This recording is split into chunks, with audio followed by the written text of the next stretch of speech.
Okay, so fructose, it is a structural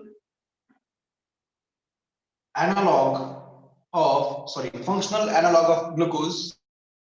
Fructose, it is a isomer of glucose. Glucose isomer है. You know that what is isomer? Isomer, it is nothing but a compound which is having same molecular formula but different structure.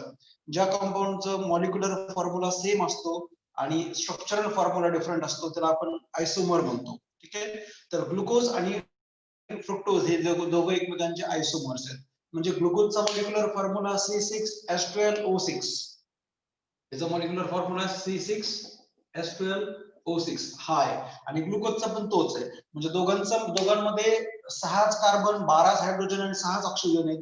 But difference कुठे येतो? What is the difference, exact difference between them? तर difference दोघांमध्ये हा आहे की दोघांमध्ये structure मध्ये difference येतो, तर त्याला म्हणायचं isomers. ठीक आहे. So fructose, it is isomer of glucose. Then fructose is absorbed. Fructose is absorbed by facilitated diffusion. By facilitated diffusion. Facilitated diffusion. आता फॅसिलिटेटेड डिफ्युजन हे समजून घ्यावं लागलं अगोदर डिफ्युजन काय असतं, नंतर मग त्याचे प्रकार. तर सगळ्यात अगोदर आपण समजून घेऊ डिफ्युजन म्हणजे काय. तर diffusion it is movement of anything, movement of any molecule from high concentration to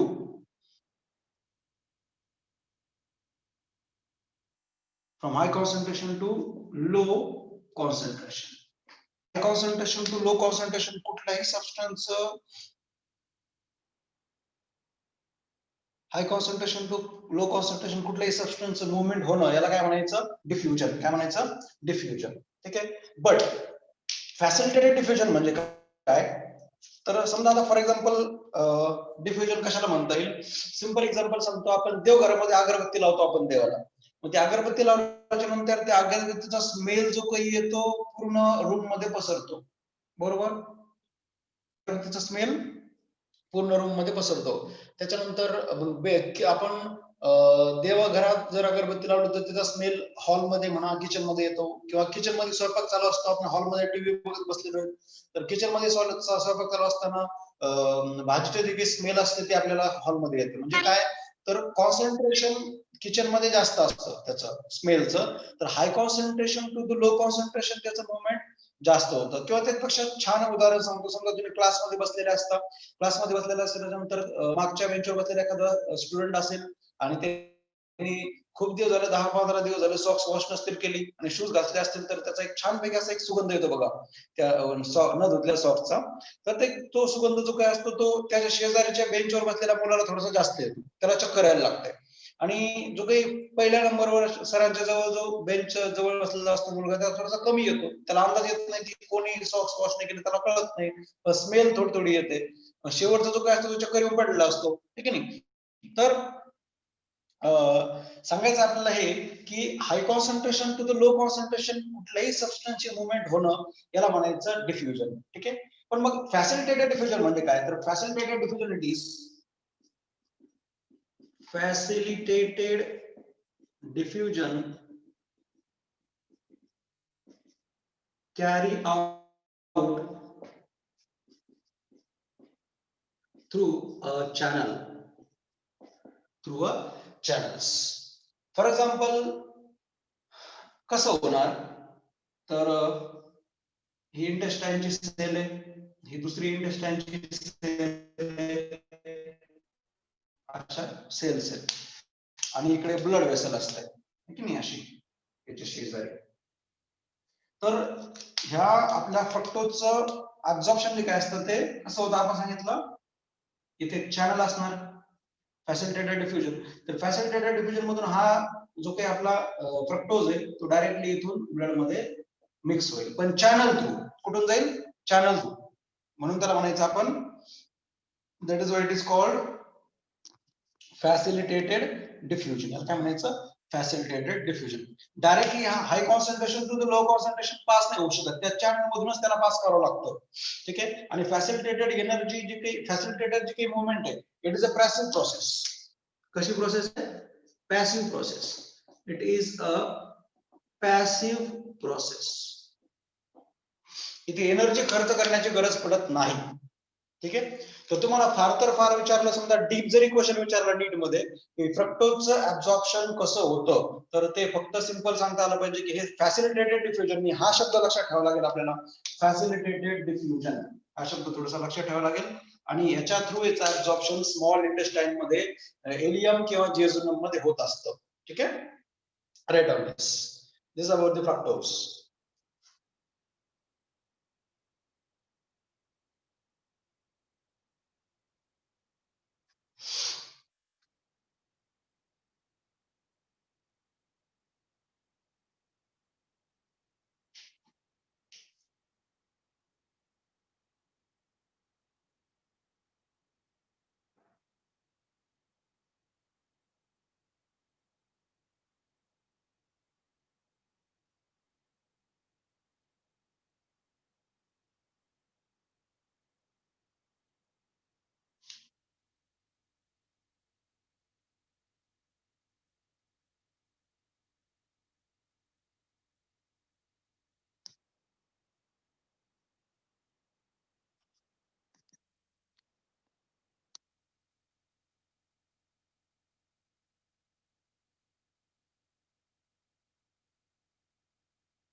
finish.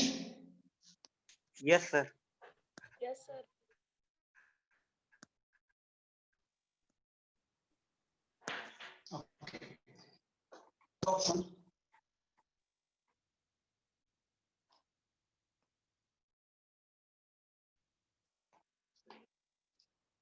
त्याच्यानंतर गॅलॅक्टोजचा ऍब्झॉर्प्शन, म्हणजे कार्बोहायड्रेटचा ऍब्झॉर्प्शन आपलं संपून जाईल.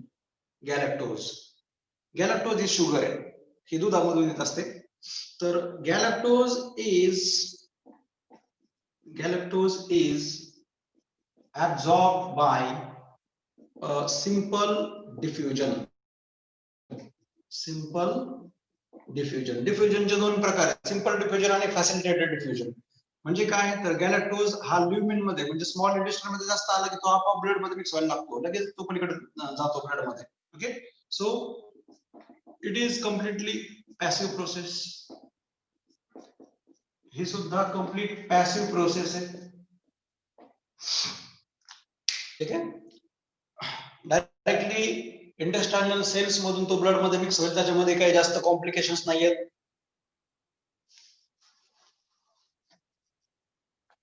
Galactose is absorbed by the simple diffusion. It is completely passive process. कशी प्रोसेस आहे, passive process.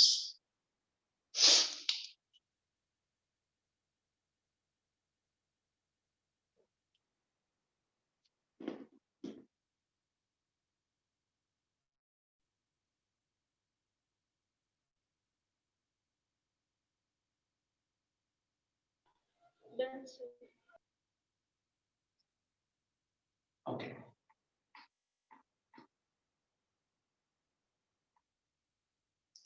आता हे झालं कार्बोहायड्रेटचं ऍब्झॉर्प्शन. त्याच्यानंतर प्रोटीनचं ऍब्झॉर्प्शन. आता डायरेक्टली प्रोटीन तर प्रोटीनच्या फॉर्म मध्ये ऍब्झॉर्ब होत नाही, हे आपल्याला माहिती आहे. अगोदर प्रोटीनचं डायजेशन होतं आणि त्याचे अमिनो ऍसिड बनतात. कसे बनतात हे आपण काल बघितलंय. तर amino acids are absorbed in active manner. Amino ऍसिडचं ऍब्झॉर्प्शन सुद्धा ऍक्टिव्ह पद्धतीने असतं. ऍक्टिव्ह म्हणजे काय, तर एनर्जी खर्च करावी लागते. Okay. So there is expenditure of energy. There is expenditure of energy in form of ATP. इथे एटीपी खर्च करावे लागतात अमिनो ऍसिडला. नेण्यासाठी. कसे? तर ह्या पद्धतीने काहीतरी. Suppose this is intestinal cells.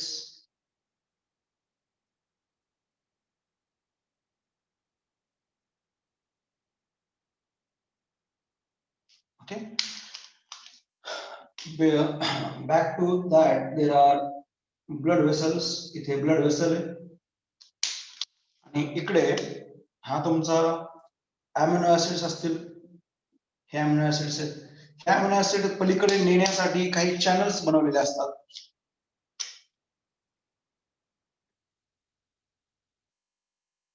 This is channel. This is one more channel. This is one more channel. खूप सारे चॅनल बनवले आणि हे इकडे नेण्यासाठी अमिनो ऍसिड नेण्यासाठी एटीपी चं कन्व्हर्जन एडीपी मध्ये होतं. म्हणजे एटीपी खर्च होतो आणि नंतरच एटीपी खर्च झाल्याच्या नंतरच चॅनल ओपन होतात आणि नंतर हे अमिनो ऍसिड ब्लड मध्ये कुठेतरी मिक्स झालेले असते. याला म्हणायचं ऍक्टिव्ह प्रोसेस. Write down.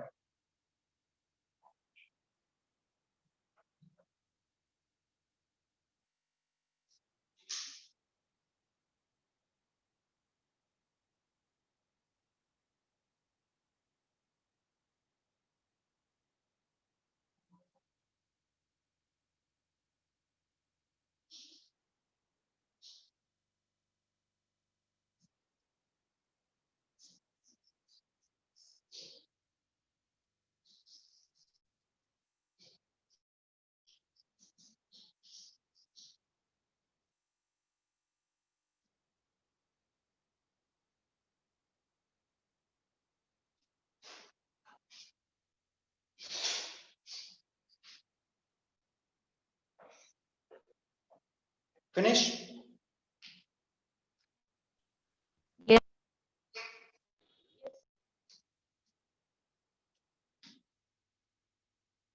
समजलं कसं होतंय? ते ब्लड वेसल मध्ये इकडे काय लिहिलेलं साईडला? कशामध्ये? हे का? ब्लड वेसलचे मध्ये डॉट न त्याला काय लिहिलेलं आहे साईडला? हा सर. हे का? Amino acids. शॉर्ट मध्ये त्याला ए लिहितात ना, अमिनो ऍसिड्स.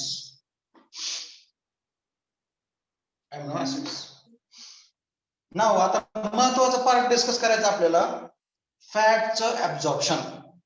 फॅटचं डायजेशन आपण काल डिस्कस केलं, फॅटचं ऍब्झॉर्प्शन आपण डिस्कस करू आज. तर फॅटचं ऍब्झॉर्प्शन कसं होतं हे समजून घेण्यासाठी आपल्याला थोडंसं आज इलॅबोरेट करू आपण आपल्या या इंटेस्टाइनच्या सेल्सला. इंटेस्टाइनची सेल आहे.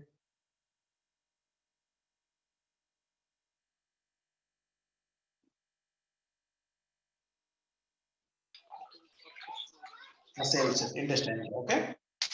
आणि याच्या मागे इकडे ब्लड वेसल असते.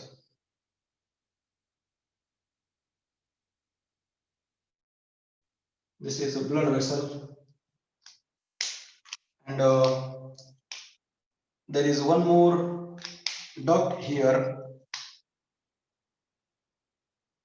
that is called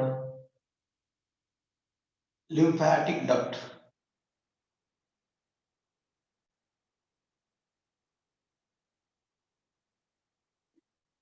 याला lymphatic duct म्हणतात, याला ब्लड वेसल म्हणतात आणि ह्या इंटेस्टाइनच्या सेल्स आहेत.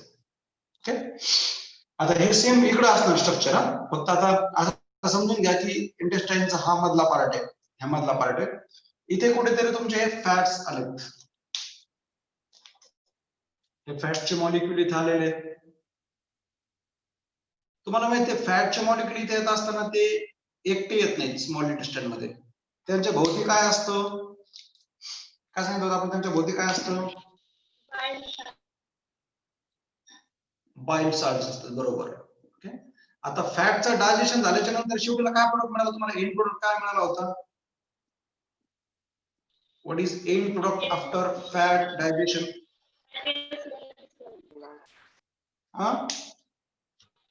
fatty acid. फॅटी ऍसिड्स मिळाले, बरोबर. सगळ्यात अगोदर जेव्हा स्मॉल इंटेस्टाइन मध्ये फॅटी ऍसिड्स येतात डायजेशन झाल्याच्या नंतर, तेव्हा त्यांचं काय होतं, तर बाइल साल्ट्स यांना सराउंड झालेले असतात. बाइल साल्ट्स या फॅटी ऍसिडला सराउंड झालेले असतात फॅटला. त्याच्यानंतर मग इथे हा काही फॅटी ऍसिड तो या इथे सेलच्या जवळ येतो, या असा जवळ येतो, इंटेस्टाइनच्या जवळ आला. इंटेस्टाइनच्या जवळ आल्याच्या नंतर हा हायड्रोफोबिक नेचरचा आहे, डायरेक्टली ब्लड मध्ये मिक्स होणार नाही हा. तर ही सेल काय करते, इंटेस्टाइनची सेल थोडीशी मॉडिफाय होते, आणि या पद्धतीचं स्ट्रक्चर काहीतरी बनवते आणि या स्ट्रक्चरला, या फॅटला गिळून घेते. त्या गिळून घेण्याच्या स्ट्रक्चरला म्हणायचं एंडोसायटोसिस. काय म्हणायचं, एंडोसायटोसिस. असे एक नाही तर भरपूर सारे जे काही फॅट्स असतात, फॅटचे मॉलिक्यूल असतात, ते इथे निघळून घेतलेले खूप सारे असतील.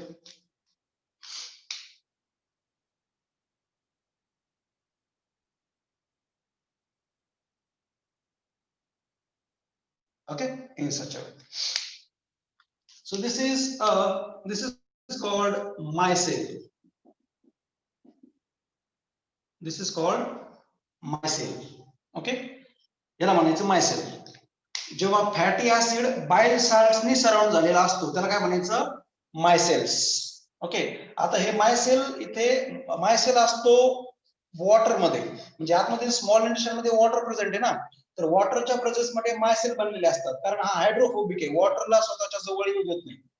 जेव्हा फॅटी ऍसिड्स किंवा फॅट बाइल्ड सॉल्ट्सनी सराउंड झालेला असतो त्याला आपण म्हणतो मायसेल. काय म्हणतो, मायसेल. आणि इथे काय झालं, इथे याला या सेलनी काय केलं, गिळून घेतलं. त्या गिळून घेण्याच्या प्रोसेसला म्हणतात एंडोसायटोसिस. काय म्हणतात, एंडोसायटोसिस. ठीक आहे, एंडोसायटोसिस म्हणतात त्याला. ठीक आहे, इथे आतमध्ये आल्याच्या नंतर काय होतं,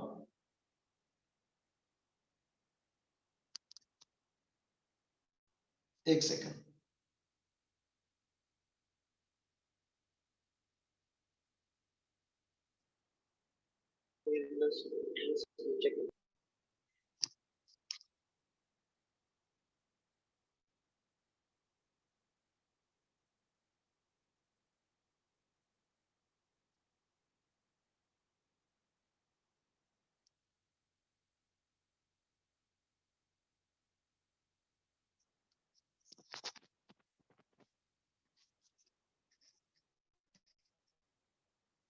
ओके, सो एंडोसायटोसिस झालं. एंडोसायटोसिस झाल्याच्या नंतर आतमध्ये आलेलं जे काही स्ट्रक्चर आहे, आता इथे आतमध्ये आल्याच्या नंतर हे बाइल साल्ट जे काय असतात ते निघून जातात. आतमध्ये आल्याच्या नंतर याचे बाइल साल्ट्स निघून जातात. फॉर एक्झाम्पल हे बाइल साल्ट्स निघून गेले आणि आता इथे फक्त फॅट आहे. काय, फॅट आहे, फॅटी ऍसिड्स. खूप सारे फॅटी ऍसिड तुम्हाला इथे दिसतील, हे फॅटी ऍसिड्स.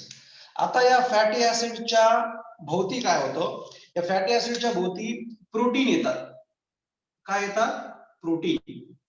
B80 आणि B100 नावाचे प्रोटीन येतात. B80 आणि B100 नावाचे प्रोटीन या फॅटी ऍसिडच्या भोवती इथे येतात. इन सच अ वे.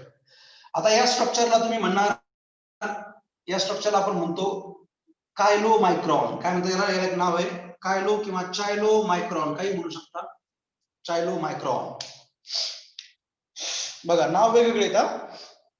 जेव्हा स्मॉल इंटेस्टाइनच्या मध्ये इथे फॅट आला, त्या फॅटच्या भोवती इथे बाइल साल्ट आहे, त्याला मायसेल म्हटलं. आता हा मायसेल या सेलनी गिळून घेतला, इंटेस्टाइनच्या सेलनी स्वतः गिळून घेतला. इथे चॅनल वगैरे नसतात, लक्षात ठेवायचंय, चॅनल वगैरे नाही येतं, डायरेक्टली हा कशातून चाललाय, तर सेल मधून चाललाय. याला सेल गिळून घ्यायला लागली, त्या प्रोसेसला म्हणतात एंडोसायटोसिस. इथे याला लायसोझोम नावाचा सेल ऑर्गेनेल याला मदत करतो. लायसोझोम मधले काही प्रोटीन काय करतात, तर याला सराउंड करतात आणि सराउंड झालेल्या स्ट्रक्चरला आता काय म्हणतात, कायलोमायक्रॉन्स. काय म्हणतात, कायलोमायक्रॉन्स. आणि हे कायलोमायक्रॉन्स या मेम्ब्रेन मधून इथे हा मेम्ब्रेन ब्रेक होतो काही ठिकाणी आणि इथून हे मेम्ब्रेन बाहेर पडतात. आता ह्या बाहेर पडण्याच्या प्रोसेसला आपण म्हणायचं एक्झोसायटोसिस. काय म्हणायचं, एक्झोसायटोसिस. बघा प्रोटीन सराउंडिंगला त्याच्या आता ड्रॉ केल्याप्रमाणे ड्रॉ दाखवू आपण.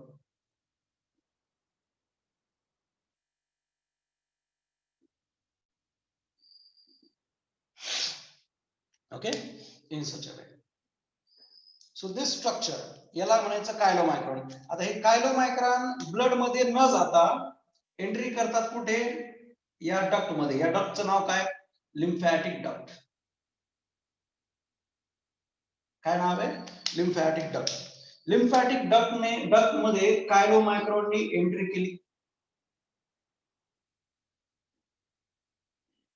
कायलोमायक्रॉनच्या भोवती काय? प्रोटीन्स आहेत.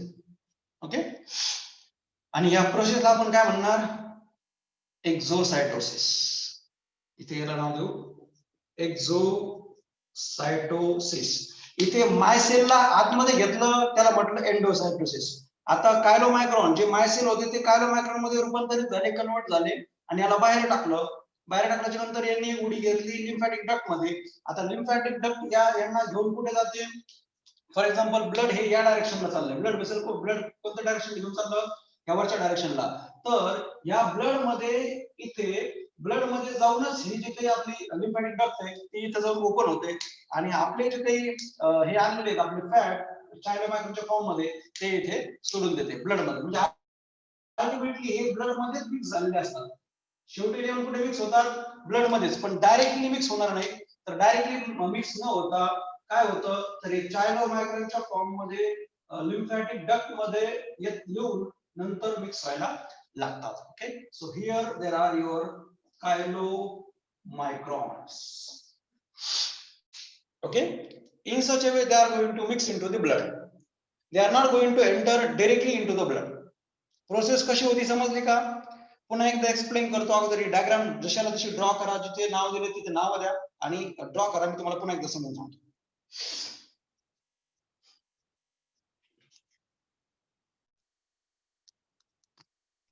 सर ती वर्षी चायलोमायक्रोसिस ची स्पेलिंग सांगा ना.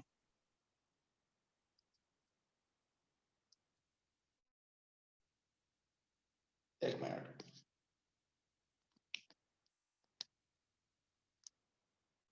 CHYLOMICRON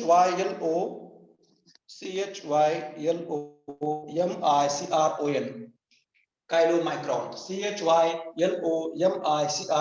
chylomicron.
Finish?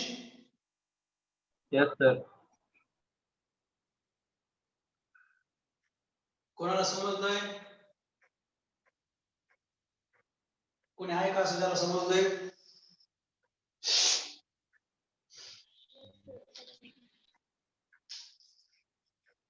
कोणाला समजलंय? Who will explain? कोणाला सांगता येईल? एक्सप्लेन कोणी करेल का हे कसं फॅटचं ऍब्झॉर्प्शन होतं ते?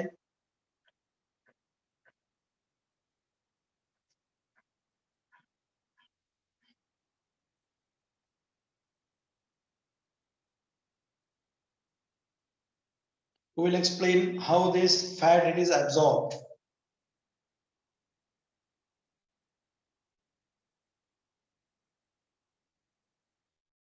बरं कळलंय का? कोण समजलंय का तुम्हाला? अगोदर हे सांगा. Yes, sir. समजलं. ओके, एक्सप्लेन करता येईल आरती? हो सर. हो, sir. कोण एक्सप्लेन करेल? करू का, sir?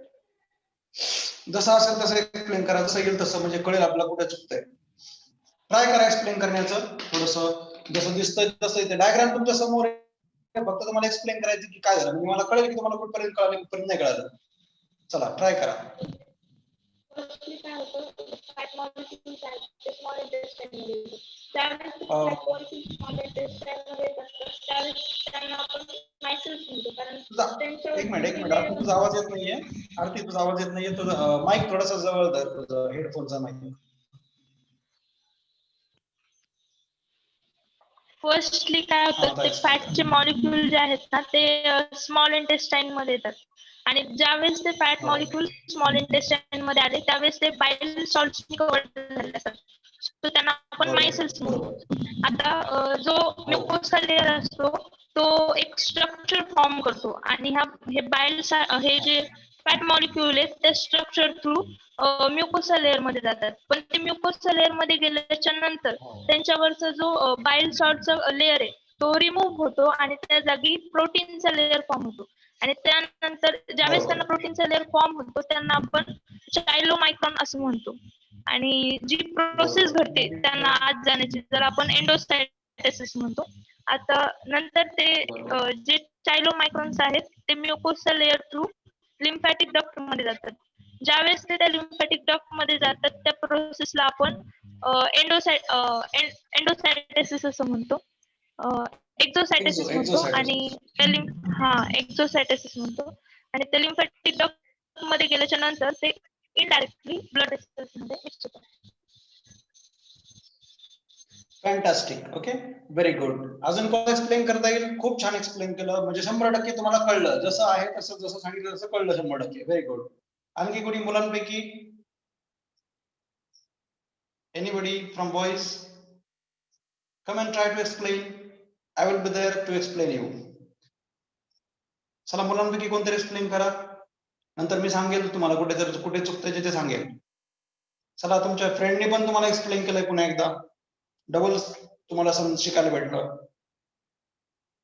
चला, आवाज येतो ना तुमच्यापर्यंत? Boys, what happen? Who will explain? समजलं नाही का? अजून एकदा सांगायचंय का? सर करू का Should I थोडं explain once again? सर हा, बोला बोला, ट्राय करा. सर जे फॅट असतात ते आपल्या स्मॉल इंटेस्टाईन मध्ये असतात बरोबर. आणि ते स्मॉल इंटेस्टाईन मधून इकडे म्युकोस मध्ये येतात. हा, मग तिथे आल्यानंतर ते इकडे लिम्फॅटिक डक्ट मध्ये जातात सर. त्याच्या हा, अगोदर बरोबर. त्यांच्या मायसेल्स असतात ना सर, ते हा. ते मिटून जातात. नंतर त्याच्यावरती नाही का प्रोटीन फॉर्म होतं त्याच्या आजूबाजूला, हा, त्याला आपण कायलोमायक्रॉन म्हणतात. बरोबर. नंतर ते जे फॅट आहे ते हा, लिम्फॅटिक डक्ट मध्ये जातात, हा, त्याला आपण एक्झोसायटोसिस म्हणतो. नंतर ते इकडे ब्लड वेसल मध्ये मिसळतात, त्याला आपण कायलोमायक्रॉन म्हणतो. नाही, ब्लड मध्ये मिक्स होतं त्याला कायलोमायक्रॉन नाही म्हणत ऍक्च्युली. म्हणजे कायलोमायक्रॉनच लिम्फॅटिक डक्ट मध्ये आले, पण लिम्फॅटिक डक्ट कुठेतरी जाऊन इथे ब्लड वेसल मध्ये ओपन होते आणि तिथे गेल्याच्यानंतर कायलोमायक्रॉन ब्लड मध्ये मिक्स झाले. ते ब्लड मध्ये मिक्स झाले, आपण दाखवलेच फक्त. त्याला कायलोमायक्रॉन म्हणतात, म्हणजे वेगळं काही नाही, सेमच आहे. मग पुन्हा एकदा एक्सप्लेन करतो सगळ्यांसाठी. मग आपण फॅटचं ऍब्झॉर्प्शन बघतोय. तुम्ही काल फॅटचं डायजेशन बघितलं होतं, तुम्हाला समजलं असेल फॅटचं डायजेशन की शेवटीला तुम्हाला एंड प्रोडक्ट काय म्हणतात. फॅटी ऍसिड्स आणि ग्लिसरॉल वगैरे काय तुम्हाला सिंपल प्रोडक्ट म्हणतात. ठीक आहे, त्यातलं फॅटी ऍसिड्स असतील.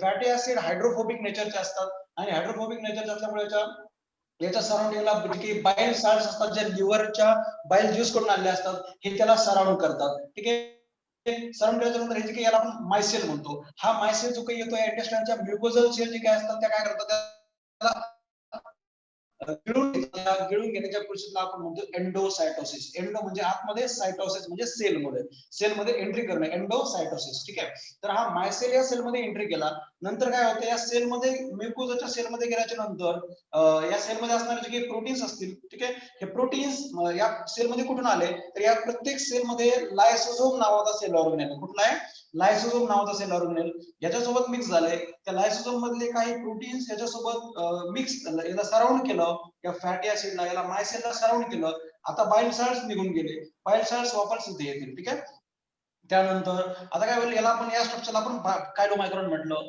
कायलोमायक्रॉन आता या सेलला ब्रेक करून बाहेर येतात. इन्स्टेड सेलच याला बाहेर टाकते, या बाहेर टाकण्याच्या प्रोसेसला आपण म्हणतो एक्झोसायटोसिस. ठीक आहे, एक्झोसायटोसिस झाल्याच्या नंतर हे कायलोमायक्रॉन डायरेक्टली लिम्फॅटिक डक्ट मध्ये एंट्री करतात.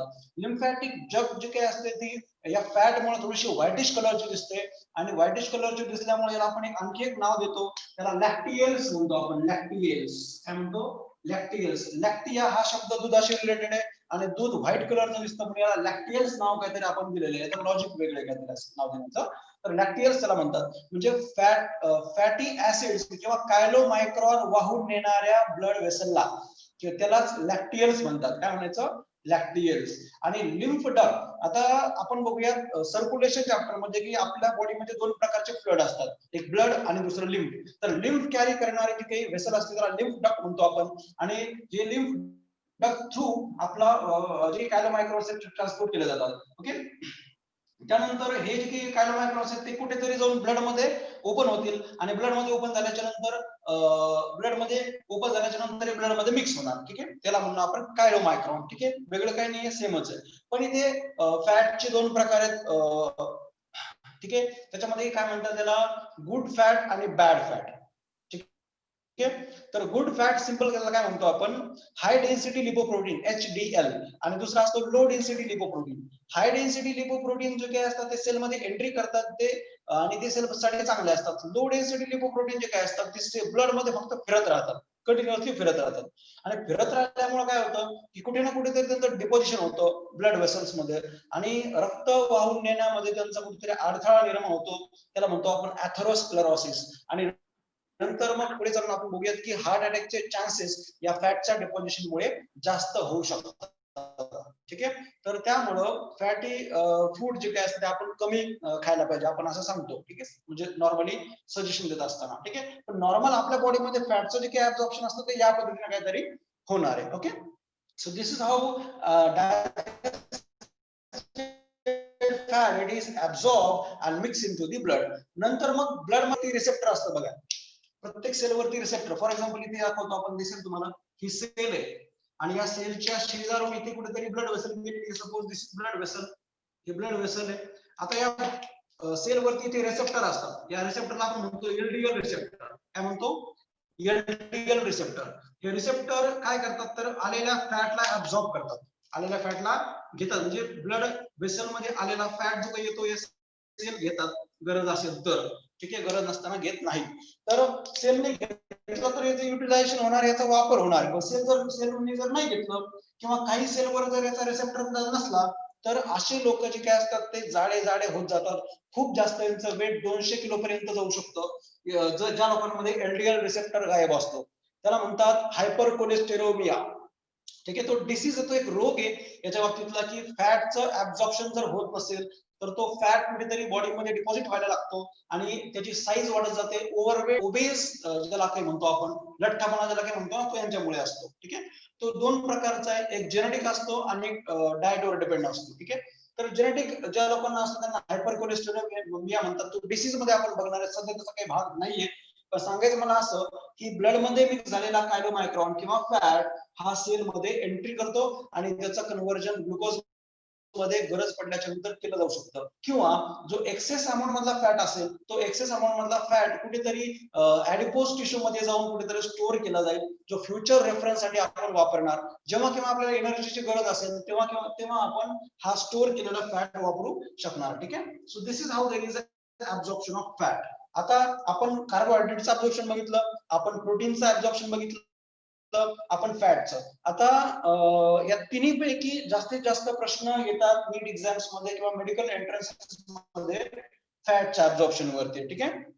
बाकी प्रोटीन आणि जे काही कार्बोहायड्रेट आहे त्याच्यामध्ये पॅसिव्ह ऍक्टिव्ह आपण हे म्हटलं त्याला समजून घेतलं, त्याच्यात काही डिफिकल्टी नाहीये. पण ह्याच्यामध्ये थोडेसे कॉम्प्लिकेशन जास्त आहेत, म्हणून स्टुडंटला मुद्दाम गोंधळात टाकण्यासाठी जे काही क्वेश्चन असतात ते फॅटच्या ऍब्झॉर्प्शन वरती काय केलं जातात, फ्रेम केले जात असतात. ठीक आहे. सो तुम्हाला हे थोडंसं मुद्दामून काय थोडंसं इलॅबरेट करून सांगितलं की याच्यावरती कसंही प्रकारचा क्वेश्चन आला तर तो आपल्याला सॉल्व्ह करता आला पाहिजे. That's it. Okay. Now should I rub this? करू याला रब? झाला असेल तर सगळ्यांचं झालं.